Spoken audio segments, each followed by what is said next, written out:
On January 24, 2019, Merman Melville tweeted, "Being a billionaire must be insane. You can buy new teeth, new skin.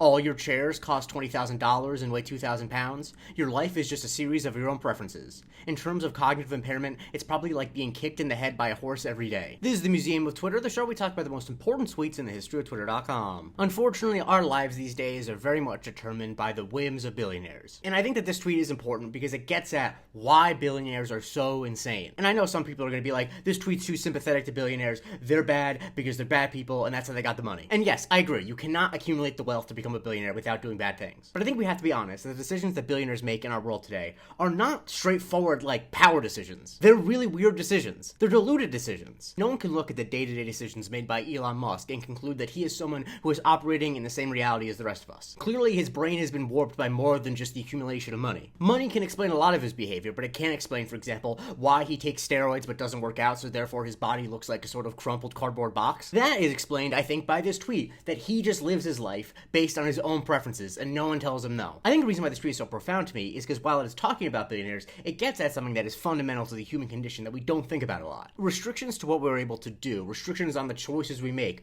those are part of making us human. Our personalities and life experiences are determined by the restrictions that the world and our own abilities put on us. And if we don't have those restrictions, we lose one of the fundamental frameworks of being human, which is why the behavior of billionaires makes no sense to us, because they are behaving in sort of fundamentally unhuman ways. And I really like how Merman Melville puts it in terms of cognitive impairment, because that's what it is. I am absolutely not trying to garner sympathy for them, but I don't think the human brain is equipped to dealing with not having any restrictions whatsoever. We are not designed to live merely by our own preferences. Yes, we all would be better off if we had some more money and we had less financial burdens. And I know some of you are reading this tweet and thinking, haha, I'll take my chances. And sure, fine, whatever. But think about how much what makes you you is how you deal with adversity, how you deal with having to make hard decisions. Think about how many of the life experiences you treasure only exist because the world is not your oyster. If your life had no restrictions whatsoever, how could you possibly relate to people whose lives do have restrictions? Because while I think Elon Musk is a great example of this, I honestly think Mark Zuckerberg might be the best example. Dave Levitan on Blue Sky posted this tweet when Mark Zuckerberg had that comment about how we only have like 3 friends and AI can replace some of our friends. Because yeah, his brain is fundamentally not operating in the same space that ours are. He literally does not have to make tough choices. He doesn't have to spend time with people he doesn't necessarily like. So of course, he eventually convinces himself that we're all just looking for AI friends. He's been getting kicked in the head by a horse every day for over a decade. And Design Mom posted this tweet on Threads when Mark Zuckerberg made that announcement about how they were getting rid of like their content moderation team and replacing it with community notes. Of course he can't understand the actual consequences of his actions. None of his actions has had consequences for himself for most of his adult life. And I think it also gets into why so many billionaires are trying to like breed and have as many children as possible. Alan Burns used this tweet on Blue Sky when it was pointed out that the CEO of Telegram has over 100 children. Obviously Elon Musk has a similar quest to have as many children as possible. And once again, this is what happens when people's lives are only based on their preferences. Most people do not try to have as many children as possible because they can't afford to have as many children as possible. They can't convince enough women to have children with them to have as many children as possible. There are lots of restrictions on people's lives that don't let them have as many children as possible. But if you live your life with no restrictions and everything is just your preferences,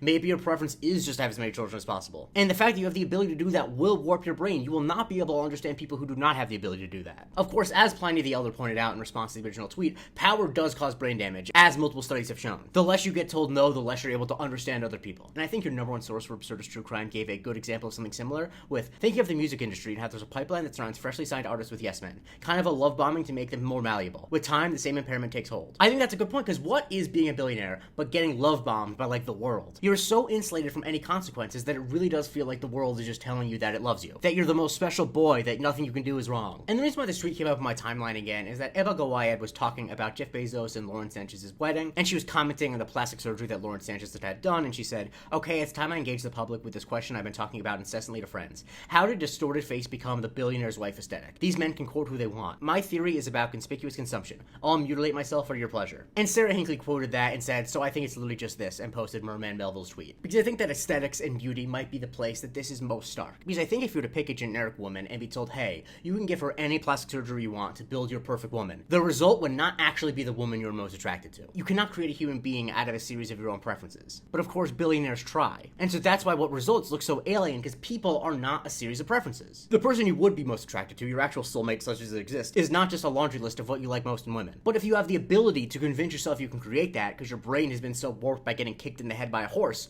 you end up with people who look like Lauren Sanchez. And I'm going to say it again because I know people on this app like to read things in bad faith. This is not about having sympathy for billionaires. It's about understanding that this is an unnatural way to go through the world, and thus it breaks your brain. And this wouldn't be such a problem if they weren't billionaires and, didn't control most of our lives. Like, if billionaires just wanted to get weird plastic surgery and not deal with us, I'd be fine with that. It's not the main reason, it's not even a top 5 reason, but one of the reasons I think we should have no billionaires is because we need to save them from themselves. Follow me for new tweet every day, and if you want to support the show, please consider going to my Patreon, patreon.com/museum of Twitter, where you can vote on what I cover on Subscriber Sundays, and you get a weekly bonus episode, a full new episode every week called the Museum of Not Twitter.